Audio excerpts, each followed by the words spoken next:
ஒரு எவிடன்ஸ் கிடச்சி எனக்கு தூக்கிட்டு போயிடுவாங்க அப்படின்னு தள்ளி போட்டாங்க. இது கோர்ட்டுக்கு வந்ததுனால கோர்ட்டு சொல்லிடுச்சு. கோர்ட்டே என்ன சொன்னாங்கன்னா, நாங்கள் சிபிஐக்கே கொடுத்துருப்போம், ஆனால் நீங்கள் ப்ரிலிமினரி என்கொயரி பாதி முடிச்சிட்டேன்னு சொல்கிறதுனால வேறு வழி இல்லாமல் எஃப்ஐஆர் மட்டும் போடுங்கன்னு டைரக்ஷன் கொடுக்கணும்னு சொன்னாங்க.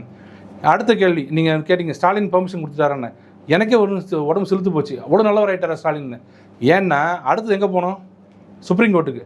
சுப்ரீம் கோர்ட் போச்சுன்னா அப்படியே வாங்கி, சுப்ரீம் கோர்ட்டில் ஒரு இது இருக்குது, ஒரு மேக்ஸிமம் என்னென்னா, லோக்கல் மினிஸ்டர்ஸ் சம்மந்தப்பட்ட எந்த வழக்கையுமே, சிட்டிங் மினிஸ்டர்ஸ் வழக்கையுமே அந்த கவர்மெண்ட்டே தலைமையில் இருக்கிற ஊழல், இந்த லஞ்ச ஊழல் தடுப்பு பிரிவு இருக்கிற டிவிஎஸ்சி அது விசாரிக்கக்கூடாதுன்றதுல ரொம்ப தெளிவாக இருக்காங்க சுப்ரீம் கோர்ட். இப்போ இல்லை, எல்லா கேஸ்லையுமே. இது அங்கே போச்சுன்னா அப்படியே தூக்கிட்டு போய் நேராக சிபிஐட்ட கொடுத்துருவாங்க. அப்போ என்ன ஆகும்? அதில் வர்ற இடி கேஸ் ஒரு தலைவலி, இந்த கேஸில் உள்ளே போயிடுவார்.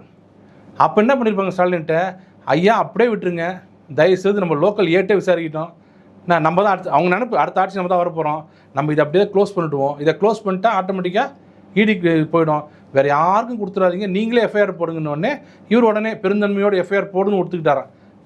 ஒரு உண்மையிலே சொல்கிற ஆண்மை இருந்தால் நாளை காலையில் சுப்ரீம் கோர்ட்டு போயிட்டு, ஐயா 6 மாதமாக நாங்கள் டேபிளில் சும்மா வச்சுருந்தோம், இடி கொடுத்த கம்ப்ளைண்ட்டு என்ன கம்ப்ளைண்ட்டுப்பா, அது ஒரு 1020 கோடிங்க, அப்புறம் 880 கோடிங்க, ஒரு 320 கோடி, எல்லாம் பெட்டி கேஷுங்க, சின்ன அமௌண்ட்டுங்கன்னு சொல்லியிருந்தா சுப்ரீம் கோர்ட் வேறு லெவலில் போயிருந்ததுன்னா இவங்க லைஃப் வேறு மாதிரி போயிருக்கும்.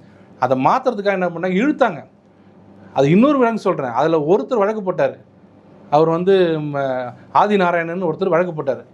இந்த மாதிரி ஐயா சிபிஐ இடி கொடுத்த லெட்டரை வாங்கி வச்சுட்டு சும்மா வச்சுருக்கார் டிஜிபி அப்படின்னு கொடுக்கப்பட்டார்.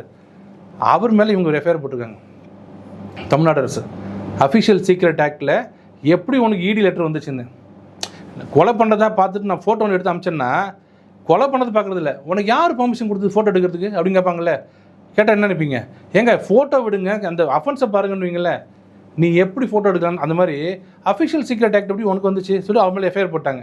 அதை இவங்க என்ன பண்ணிட்டாங்க, ஹைகோர்ட் என்ன பண்ணிட்டாங்க, அவர் மேலே வழக்கு இருக்குதுன்னு சொன்னீங்களே, அதனால் அவர்தை விட்டுருவோம், இவர் இன்பதுரை போட்டிருக்காருல்ல, அதில் நாங்கள் ஆர்டர் போடுறோன்னு இதில் போட்டாங்க.